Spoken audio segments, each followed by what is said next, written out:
So hello Capricorn, how you doing? I'm here with your May reading, monthly reading. This is a spiritual guidance message. You know, this reading is definitely designed, if you go and visit all of the rest of the zodiac signs, all of them is geared to leading you to inner peace, wellness, okay? Um,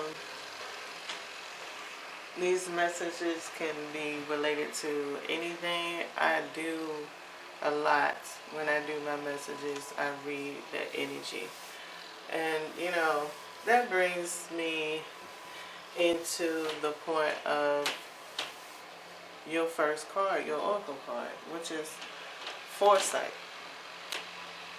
Okay, this is your card, foresight. And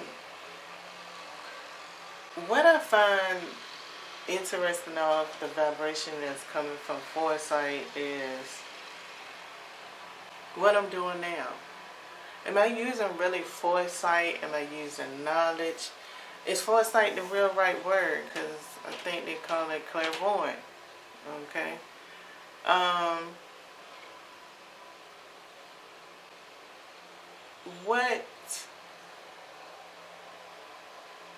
What is foresight? You know, to be honest, I'm not really quite sure what is foresight in itself, without foresight being like just a is what it is, an adjective. I believe it is. I believe foresight is an adjective or an adverb or a verb, because I think it's an action. Is it an action?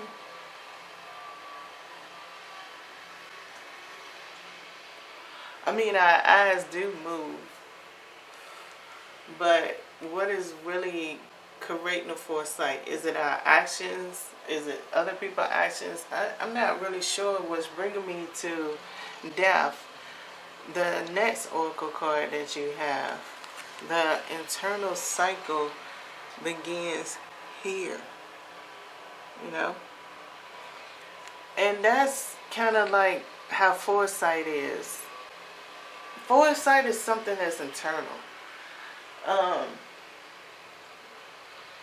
Well, external. Eternal. Yeah, eternal. And I'm saying that because whatever the highest thing is, definitely got foresight. Right? Is that proper to use to describe the highest being foresight? So foresight is very, very much internal.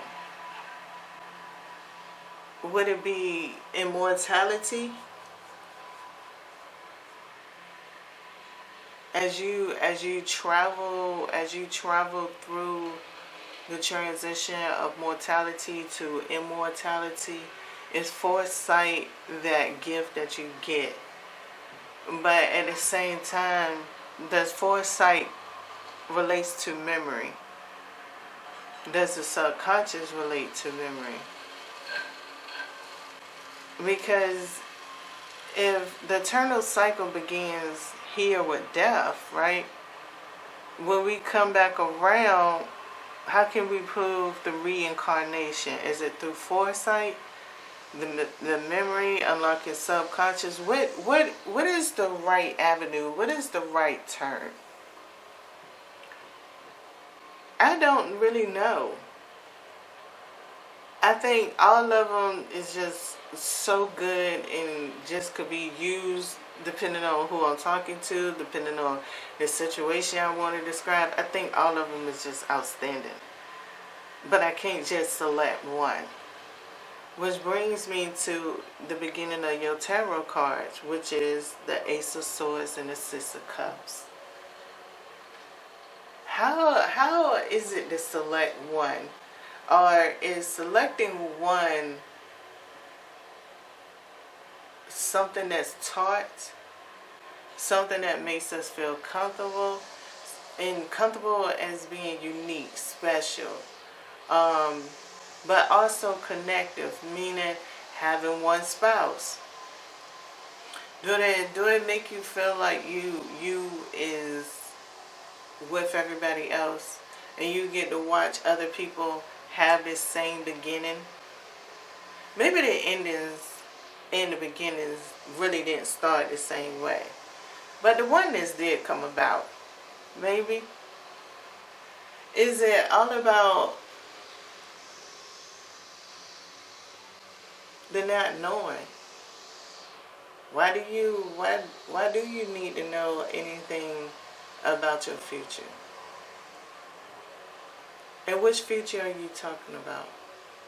Are you talking about it? Am I talking about it from the point of you living and walking into your life and not knowing what kind of karma is tagging along with you, and you just want to go through the experience?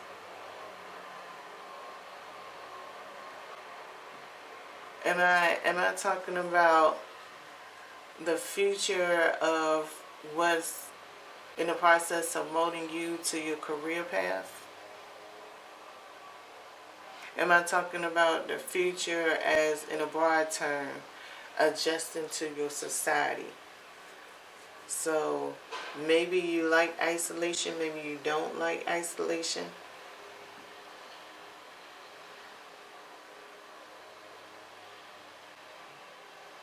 Which bringing us to the next card, the Five of Swords in reverse and Judgment.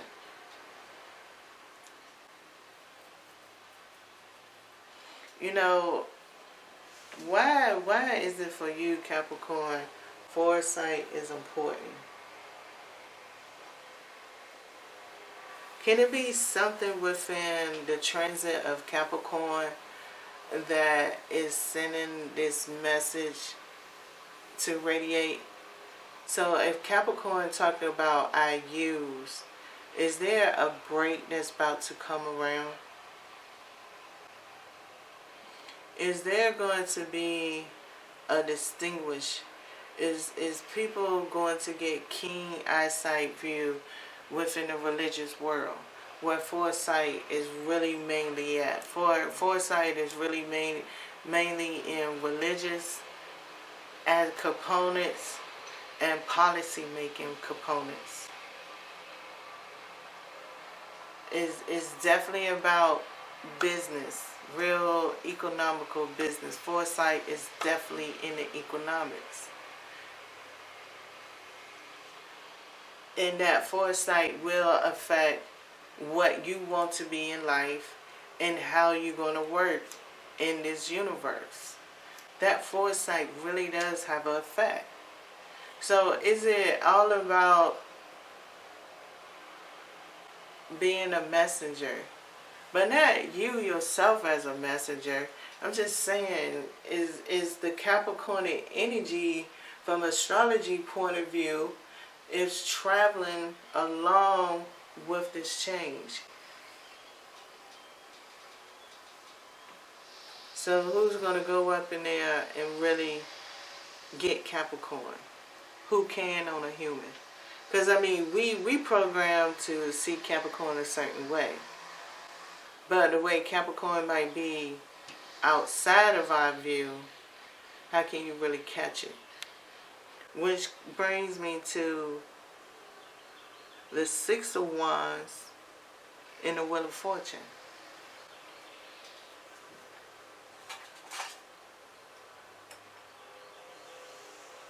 You know, and that goes all the way back. What in the world is foresight? What is the caption for foresight? I mean, I got so many of them. I don't know how many you have. But I feel like with that Wheel of Fortune that's going, it's definitely like a messenger. Which brings us to the Judgment card and the Nine of Pentacles. So you got Judgment up here twice. This time you got it with the Nine of Pentacles, which kind of go good for us the economical standpoint. On the economical standpoint, you are contributing to the goal, to the transit. if there is a new policy, a new making that's coming about, a new shift in the energy, a new design, a new way, you know, it's still kids coming up. They're gonna eventually make a generation for those kids soon. So they're gonna have a name, title, and everything and so forth when they get ready to. You know, it's gonna advance for the millenniums and stuff. Um, and they're gonna get a title. And they're gonna be adjusting. But how are you gonna adjust to them?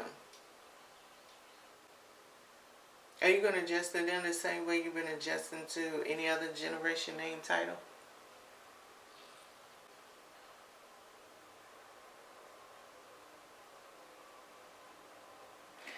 The final card is the Seven of Pentacles and the Justice card. So let me go ahead and sum all of this up, Capricorn.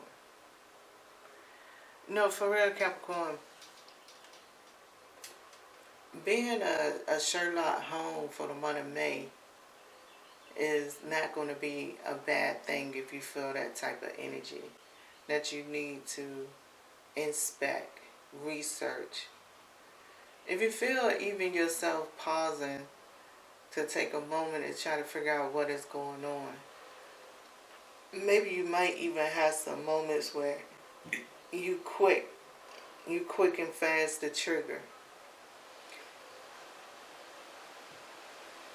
in situations. Your tolerance level probably be on the varying throughout the month. I'm not going to say it's all about good or bad, because it's also development. Meaning if there's a project on hand, and we use the word development all the time. If it's a big, especially if it's a big corporation, you see them break ground and they building stuff. Non-profit organizations, we promote them. So everything comes with a development. And I'm really saying during the month of May, you're surrounded by developmental energy with this foresight and this death card. And this developmental energy could impact Capricorn's energetic fields in multiple ways. That's why a lot of my reading is designed for people who know their natal chart. It's to be open. You take bits and pieces, maybe you write it down, maybe you got gut memory, I'm not sure. Let's sit here and come up with your message inside of it. And find what is meant for you to take along with you to help you out through the month. For you to grow and for you to gain that inner peace. But it's not to say, like I said, Capricorn,